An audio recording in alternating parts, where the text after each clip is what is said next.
인사하는 겁니다. 예. 예. 자살이 많다는 얘기 워낙에 많이 들어보셨으니까 특별히 제가 소개를 안 하려고 합니다. 내내 제가 많이 했었기 때문에. 제가 전에 한 2달 됐던 것 같은데요. 그 성남에 있는 선한목자교회에 제가 설교를 하러 갔습니다. 자살을 주제로 해가지고 설교를 해달라고 강의 겸 이제 설교를 하라고 그러더라고요. 근데 주일 예배가 아니라 금요 성경 축제에 와서 자살 예방 강의를 해달래요. 좀 안 어울리죠? 저는 이제 교수를 하지 않습니까? 교수가 제일 무서워하는 단어가 성령, 불 이런 단어들이 제일 무섭습니다. 예, 그쪽이 좀 전문 분야가 저희들이 아니기 때문에. 근데 갑자기 금요 성령 축제 때 와가지고 자살 예방 얘기를 해달라고 그러죠. 많이 고민을 했습니다. 하여간 어찌됐건 가서 잘했는데 제가 설교 들어가기 전에 거기 이제 목사님들하고 밥을 먹으면서 이 교회는 몇 명이나 모이세요? 제가 의도가 있어서 물어봤습니다. 그랬더니 어린아이들까지 해가지고 한 10,000명 정도. 그러니까 우리 교회랑 아마 비슷할 크기예요. 아마 금요 성령 집회라 그랬는지 저한테 성령이 임하셔서 이런 얘기를 했었습니다. 우리나라의 자살률이 몇 명인 줄 아십니까? 26명입니다.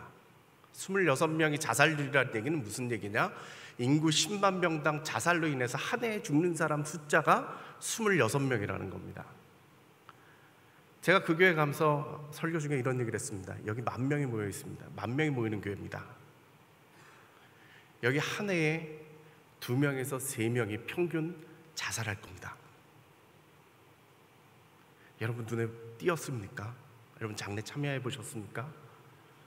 어렵다면 문제가 있는 교회입니다. 근데 내가 이 선한목자교회 얘기를 잘 알기 때문에 여러분들에게 확실히 제가 말씀을 드리는데, 만약에 이 교회가 좋은 교회라면 1년에 2명, 3명이 자살하는 사람이 나타나는 교회가 아니라 4명, 5명이 나타나야 됩니다. 왜? 마음이 아픈 사람들이 그 선한목자교회 찾아가면 살 길이 있다라고 생각하고, 삶이 너무나도 힘든 사람이 그 교회를 바라보면서 저기 가면 살 길이 있지 않을까 오기 때문에 아픈 사람들이 많고, 아픈 사람들이 많다라는 것은 그만큼 죽을 사람들도 꽤 있다라는 이야기입니다. 제가 그렇게 도전을 했습니다. 우리 교회는 어떨까요? 우리 교회도 10,000명이 있습니다. 인구 10만 명당 26명이라면 우리 교회도 2.6명이라고 이야기를 해야 됩니다. 크리스찬이라고 큰 차이가 있질 않습니다. 일반 평균하고 그렇게 다르질 않습니다. 아니, 실은 교회는 병자들이 찾아와야 된다라고, 연약한 자들이 찾아와야 된다고 우리 주님이 가르쳐 주신 것처럼, 이 교회 더 연약한 자들이, 정말 힘들고 괴롭고 정말 마음이 아파서 견딜 수 없다라고 생각하는 사람들이 우리 교회에 있어야 됩니다. 그래서 평균보다 더 많은 자살자들이 우리 가운데 있어야 될 겁니다. 그리고 우리는 그걸 감당해야 됩니다. 그게 뭐예요? 그게 교회입니다. 그게 교회입니다. 우리나라에 자살이 참 많습니다. 실제적으로 우리 교인들 가운데서도 그러한 일들이 꽤 있습니다. 저 중고등부에도 그런 얘기들이 저한테 꽤 들어오고 있습니다. 우리라고 비껴가지 않습니다. 이게 대한민국의 현실이기 때문에 그렇죠. 많은 분들이 묻습니다. 우리나라의 자살이 왜 이렇게 많냐? 저는 이렇게 얘기를 하죠. 문화 때문에 그렇습니다. 이 땅에 죽음의 문화가 있습니다. 사람들이 삶이 어렵고 힘들면 죽어야겠다라고 쉽게 생각을 하기 때문에 그렇습니다. 최근에도 우리가 어려운 일을 겪었죠. 유명한 정치인이 정말 의롭다라고 생각하신 분, 정말 평생을 투쟁하면서 살았던 그분이 한순간에 그렇게 사라지셨습니다. 왜? 그분이 의지가 약해서요? 절대 아닙니다. 그런 판단의 도식을 만들어놨기 때문에 그럴 거라고 봅니다. 고 노무현 전 대통령이 돌아가셨을 때 그때 26명 정도가 자살률이었습니다. 그 전해가. 그 해에 자살이 급격하게 뛰어서 31명이 자살률 31명이 뛰었습니다. 5명이 뛰었다 이 말이죠. 엄청난 숫자입니다. 이게 문화라는 것이죠. 우리나라가 원래 이렇게 자살이 많았는가? 그럼 그렇지 않습니다. IMF 이전에 우리나라는요 자살률이 10명 이하였습니다. 10명 이하였습니다. OECD 평균이 12명이었는데요 저희들 평균 이하였습니다. 지금 월등한 1등을 하고 있습니다. 월등한 1등을 하고 있습니다. 왜? 어려워져서 그렇다?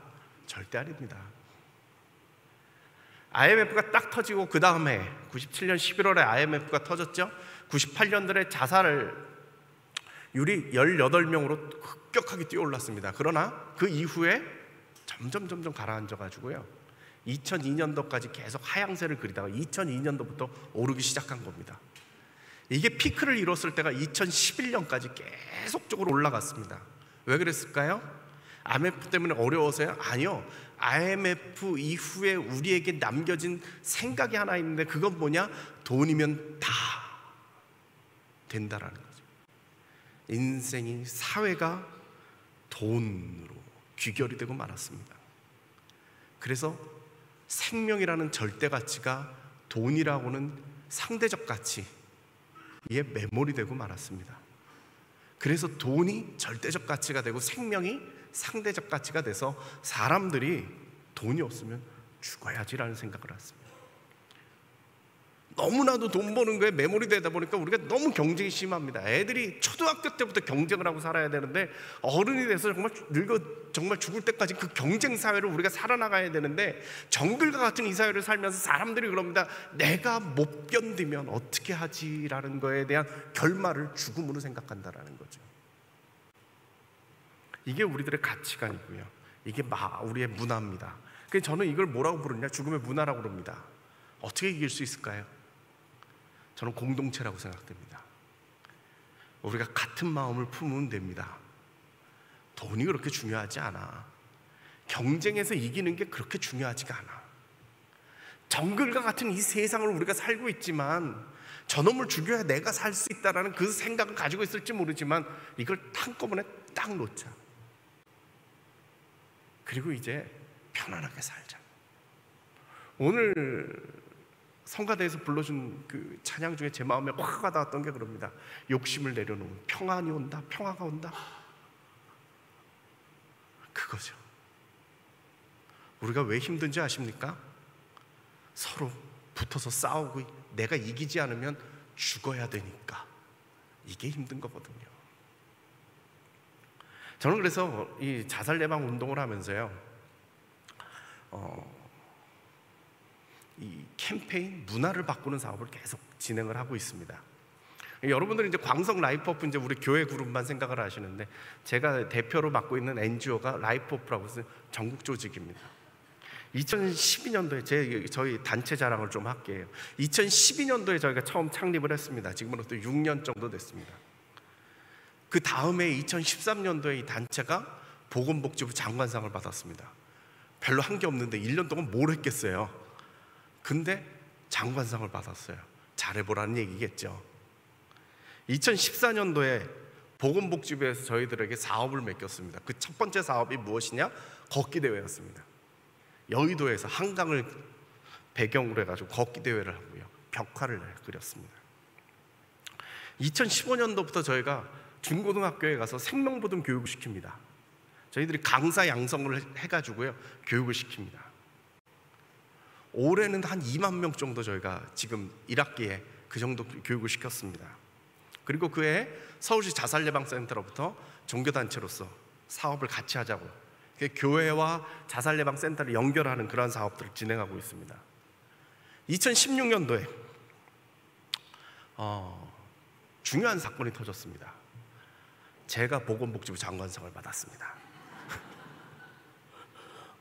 다른 데 가서 이렇게 얘기를 하면 대부분 박수를 쳐줍니다. 예, 제가 받은 게 아니고 대표로 받는 거죠. 그러니까 설립이 되고 나서 5년 만에 한 단체에서 장관상을 2번을 받은 겁니다. 열심히 한 거죠. 다 교회 덕분입니다.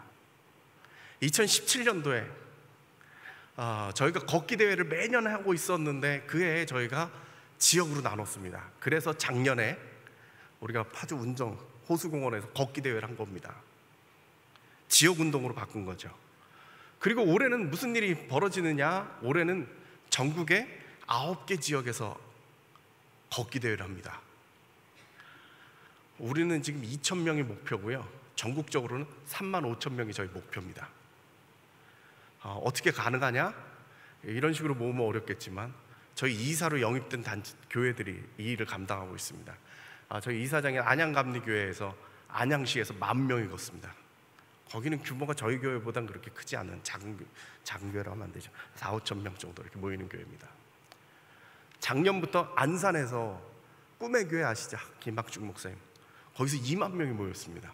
아주 특별한 도시죠. 얼마 전에 제가 꿈의 교회 가지고 걷기 대회 한다고 설교 와서 특강하라고 그래가지고 가서 설교를 하면서 특강을 했는데 거기는 2달 전부터 교육자들이 다들 아까 입었던 저런 티셔츠를 입고 교회가 올인을 하는 겁니다.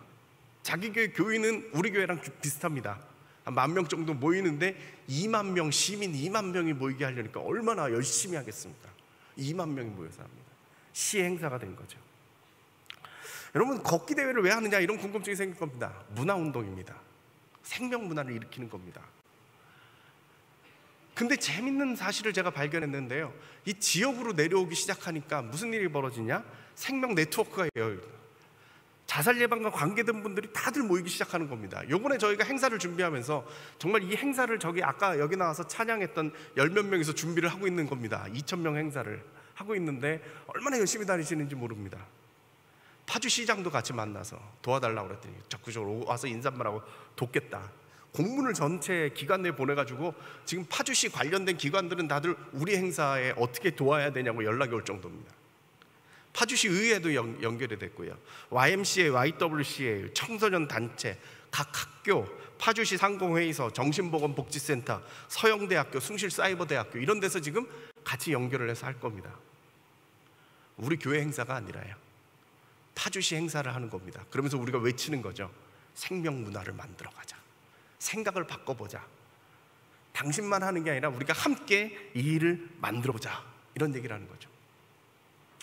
근데 제가 오늘 접수를 받아봤는데요, 질문하시더라고요. 4시간 동안 도대체 어떻게 걷냐고. 작년에 와보신 분은 아시겠지만 걷는 건 한 40분밖에 안 걷습니다. 2km밖에 안 걷고요. 축제를 하는 겁니다. 축제를 하는 겁니다. 그러니까 겁먹지 마시고, 겁먹지 마시고 오시기 바라고, 오늘 끝나고 1층에서 접수 받으니까 내려가시면 다 접수하고 가세요. 반응이 원하는 반응이 아닌데 다들 접수하고 가세요? 예, 좋습니다. 자, 문화를 한다는 얘기를 제가 말씀을 드렸는데요, 깨진 유리창 이론이라고 여러분 들어보셨습니까? 미국의 그 유명한 사회학자죠. 조지 켈링하고 제임스 윌슨이라는 사람이요, 재밌는 실험을 했습니다. 어느 그 빈민가에 가가지고요, 유리창을 깼어요. 그랬더니 무슨 일이 벌어지냐? 갑자기 거기가 슬럼가가 변하는 겁니다. 동네에 유리창들이 이렇게 깨져 있잖아요. 빈집들이 있으면 사람들이 거기 유리창을 같이 더 깨기 시작합니다. 거긴 괜찮은 데인가 보다. 오물을 던집니다. 거기서 정말 용변도 봅니다. 그러다 보니까 사람들이 규율이 깨지기 시작하는 거예요. 환경이 무너지니까 규율이 깨지기 시작해서 거기서부터 범죄 소굴이 되는 거죠. 유리창을 갈아 끼니까 범죄가 없어지더라는 거예요. 그래서 그 1988년도에 줄리안이라고 미국 그 뉴욕에 아주 유명한 시장이 있습니다. 전설적인 시장이 있는데 이 시장이요, 범죄를 줄이겠다 이렇게 말을 했습니다. 그리고 나서 무슨 일을 했느냐? 무슨 경찰력을 집중시키거나 막 경찰들한테 무기를 줬거나. 미국 뉴욕이 얼마나 무서운 동네입니까? 근데 거기서 그렇게 하질 않고요, 지하철 낙서를 지었습니다. 근데 놀라운 일이 벌어졌어요. 3개월이 지나니까 범죄가 줄기 시작했습니다. 1년이 지나니까 30에서 40%가 줄어들었습니다. 범죄가. 2년이 지나고 나니까 50%가 줄었습니다. 3년이 지나고 나니까 80%가 줄어들었습니다. 뭘 했다고요? 낙서를 지웠어요. 근데 범죄가 줄어들었대요. 사람들이 가끔씩 저한테 물어보더라고요. 왜 상담이나 뭐 이런 건 안 하고 무슨 그런 캠페인 사업만 하냐고. 저희는 지금 뭘 하고 있느냐? 낙서를 지우고 있어요. 살아야 되는 환경을 만들어주고 있다 이 말이에요. 여러분들도 같이 해주시기 바랍니다. 예, 아까보다 낫긴 한데 만족스러운 분위기는 아니네. 예, 오늘 말씀 간단히 보도록 하겠습니다. 마태복음 6장 25절인데요. 좀 띄워주시겠습니까? 예, 제가 미리 부탁을 안 했죠. 예, 마태복음 6장 25절 가능할까요? 예, 한 목소리로 읽습니다. 시작.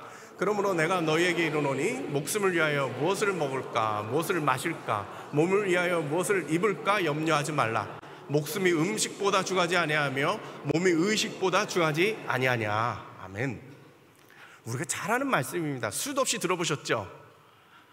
근데 제가 이 말씀을 묵상을 하면서요, 두 가지 제 마음에 콱 와닿았던 깨달음이 있었고, 제 머릿속에 두 가지 깨달음이 있었고, 한 가지 마음에 쿵 하는 감동이 있었습니다. 첫 번째입니다. 예수님께서 요구하시는데요, 말씀이 무엇이냐? 생각을 바꾸라는 거예요. 무슨 생각을 바꾸냐? 오늘 본문을 읽기 그 직전의 말씀들은 무엇이냐? 돈에 대한 이야기를 하고 계세요. 두 주인을 섬길 수 없다라는 거예요. 그러면서 이 말씀을 하시는 거죠. 너희들이 무엇을 먹을까, 무엇을 마실까, 무엇을 입을까 그 생각만 하고 있다는 거예요. 무슨 얘기예요? 돈 벌궁리만 하고 있잖아, 니네들.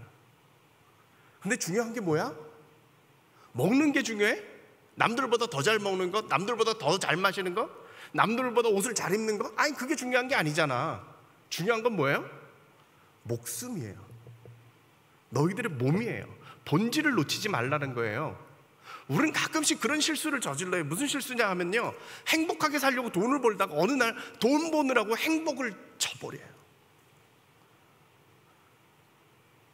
우리 가정, 아이들, 부인들 있고 같이 행복하게 잘 살려고 돈을 벌다가 어느 날 갑자기 돈 버느라고 애들 볼 새가 없고 자기 부인 볼 새가 없어요. 뭐 잊어버린 거 아니야? 예수님께서 지금 그 얘기를 하는 거예요. 니네 지금 뭐 잊어버렸지? 뭘 잊어버렸어? 너희들이 왜 먹고 왜 입는지 왜 마시는지 그 이유를 잊어버렸잖아. 우리한테 하는 말씀이에요. 돈을 왜 버는데 지금 그 질문을 저희들에게 던지시는 거죠. 그러면서 말씀을 해주세요. 우선순위를 바꿔봐. 우선순위를 바꿔봐. 너희들이 같이 가는 방향을 다시 전환을 해. 그러면서 쭉 말씀을 해주는데, 야, 공중에 나는 새를 봐. 걷어들이지도 않고 챙기지도 않는데 지들끼리 잘 살잖아. 왜? 하나님이 챙겨주시니까. 야, 들에 핀 꽃을 봐. 저 백합화 보이지? 누가 입혀놨니? 누가 만들어줬니? 아니? 근데 솔로몬보다 낫잖아. 훨씬 낫잖아. 근데 저는 쿵 하는 말씀이 이거였어요. 오늘 있다가 내일은 아궁이에 던져질 저 들풀도 하나님이 돌보시잖아. 근데 이 말이죠. 하물며 너희일까 보냐. 하물며 너희일까 보냐. 저는 이 단어가 너무 제 마음속에 확 와닿더라고요. 하물며. 저희들이 무수한 걱정을 많이 하고 살잖아요. 내일은 어떻게 될까? 오늘 어떻게 살까? 내가 저 사람에게 뒤지면 어떡할까? 내 아이가 성적 떨어지면 어떡할까? 내 아이가 남들보다 더 잘나야 될 텐데 어떡하지 막 생각을 하고 있는데, 예수님께서 그런 말씀을 해주세요. 그게 중요한 게 아니야. 기본적으로 너희들 먹고 살면 되는 거야. 근데 그 정도는 내가 채워줄 수 있어. 근데 정말 중요한 건 뭔지 알아? 니들이 들풀보단 낫잖아. 들풀도 예수님께서, 하나님께서 채워주시고 세워주시는데, 내일 아궁이에 던져줄 그 들풀도 하나님이 돌보아 주시는데, 하물며 너희일까 보냐. 하물며 너희일까 보냐. 저는 이 믿음이 있었으면 좋겠어요. 생각을 한번 돌려서요, 예수님께서 가르쳐 주신 대로 이 믿음 가지고 살면 좋겠어요. 그리고 한 말씀 더 주세요. 한 말씀 더 주시죠. 이제 33절입니다. 여러분 너무 잘 아시는 말씀이니까 제가 읽을게요. 너희는 먼저 그의 나라와 그의 의를 구하라. 그리하면 이 모든 것을 너희에게 더하시리라.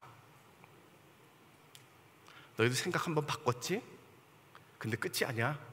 그 정도는 하나님이 기본으로 채워주셔. 너희들이 앞으로 해야 할 일은 뭐냐? 한 번 더 돌려가지고 너희 삶이 아니라 한 천 더 높게 올려가가지고 그의 나라와 그의 의를 구하라는 거예요. 너 혼자 아둥바둥 그렇게 살지 말고 하나님 나라를 위해서 헌신하라는 거예요. 그게 내가 너희들을 만들어 놓은 이유라는 것이죠. 여러분, 하나님 나라가 뭐예요? 이 하늘나라가 뭐냐? 우리가 죽어서 가는 그 나라 얘기를 하는 게 아니에요. 잘못 이해하면은 그 나라 가서 잘 살면 되니까 여기선 대충 살아, 이렇게 절대 그런 거 아니에요. 하나님 나라는 이 땅에 임해야 되는 거예요. 왜? 하나님이 만들어 놓으신 이 세상에 하나님 나라는 임해야 된다라는 말이죠. 그 가치가 이 땅에 이루어져야 된다라는 거예요. 하나님 나라가 되면은 하나님이 천지를 창조하셨을 때 그 평화롭고 그 샬롬의 세상, 하나님의 질서가 유지되는 세상이에요. 근데 그게 뭐냐? 제 마음속에 품은 건 뭐냐? 그게 생명이에요. 사람이 사람답게 살 수 있고, 내가 왜 살아야 되는지 이유를 대고 돈이 없다고 죽어야 되는 그러한 세상이 아니라 그냥 하나님이 날 만들어 주셨잖아. 적어도 나는 들풀보다는 하나님 앞에서 쓰임 받을 수 있는 존귀한 존재잖아. 그럼 된 거예요. 이 몸 가지고 이 세상을 위해서, 하나님의 세상을 위해서, 하나님의 나라를 위해서, 하나님의 의를 위해서 쓰임 받기를 축원합니다. 그거 어떻게 하느냐? 같이 생명 살리는 일을 하자는 거예요. 여러분들 혼자 나 안 죽었으니 다행이네, 저렇게 많이 죽는다는데, 이런 생각하지 마시고 옆에 사람 좀 도와주자. 생명 문화 만드는데 같이 움직이자. 그래서 어떻게 해야 돼요? 1층 가서 등록하세요. 예, 저는 꿈이 있는데 거룩한 빛 광성교회가 이 땅에 있기 때문에 고향 파주 지역에선 자살한 사람이 하나도 없길 바랍니다.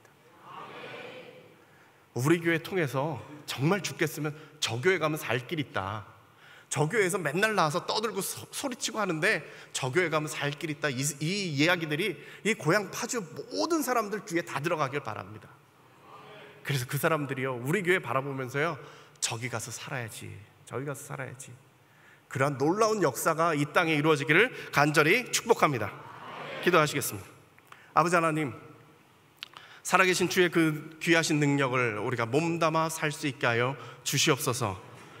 정말 내일 아궁이에 던져지는 들풀도 입히시는 그 하나님을 믿으며, 하물며 너희일까 보냐 말씀해 주시는 우리 예수님의 그 말씀을 따라서 우리 인생이 아니라 이 세상을 주님께 드리며 살 수 있게 하여 주시옵소서. 이 고향 파주 지역에 거룩한 빛 광성교회를 세우셨사오니 아버지, 이 땅에 죽어가는 생명이 없고 살 수 있는 놀라운 생명의 문화가 우리 교회를 통하여서 일어날 수 있도록 주님 축복하시고 인도하여 주시옵소서. 예수님의 이름으로 기도드렸습니다. 아멘.